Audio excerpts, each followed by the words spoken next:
Which habitat do you think locks down more carbon over a normal human lifetime? A native deciduous woodland or a conifer plantation? When I asked my parents this question, they went with the native woodland. Well, of course they did. I did too.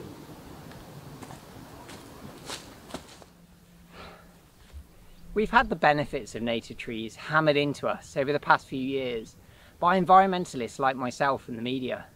But on this question, we were wrong.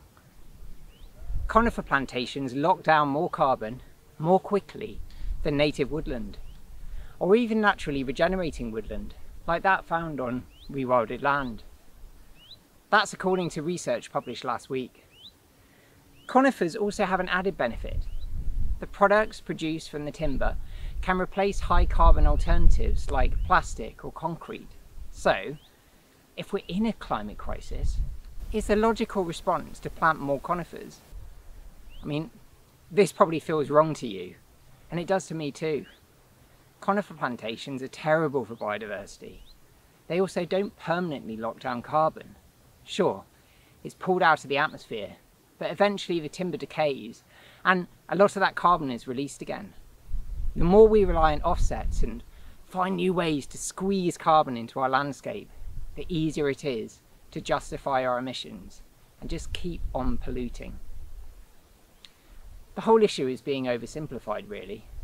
What's lost in these news reports is that we're not facing one crisis, but two, and that sometimes they need different approaches to tackle them. This conifer plantation dilemma is the perfect illustration. Biodiversity is under threat. You may be tired of hearing about it, but it bears repeating. Many species are declining, have declined due to habitat loss, climate change and pollution. Whole ecosystems are shattered, reeling from these impacts, especially in the UK. Improving our biodiversity can help lock down carbon, but you know what? Sometimes climate change and biodiversity need different solutions, sometimes even opposite solutions. Planting monoculture coniferous woodland is terrible for biodiversity, but it's great for the climate.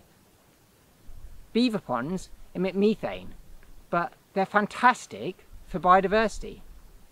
Ecotourism in remote locations helps fund rewilding projects, but long-haul travel is not sustainable.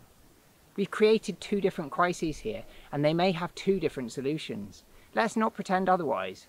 Doing that risks undermining the real strength of rewilding to restore biodiversity.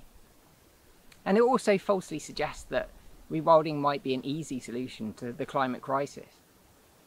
The climate's hammering at our door. It often overshadows that quiet crisis in biodiversity, but biodiversity underpins the productivity of our farms and fisheries. It affects our health and well-being. And economists believe that even our financial stability rests on the integrity of our ecosystems. A depleted natural world with low biodiversity could have many consequences that we aren't even aware of yet. So, let's not pretend that we can always kill two birds with one stone.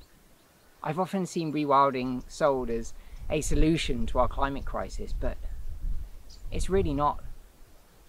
There's only one real solution to our climate crisis: reducing our global emissions.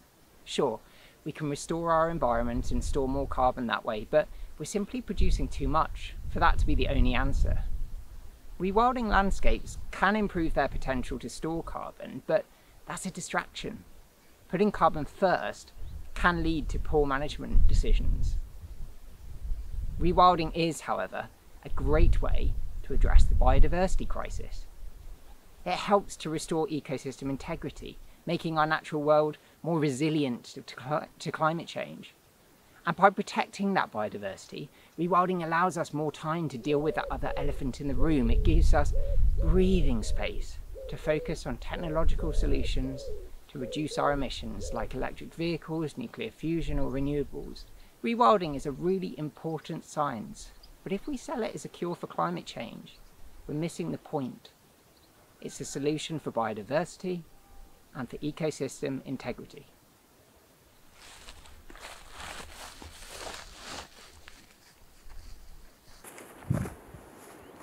Testing.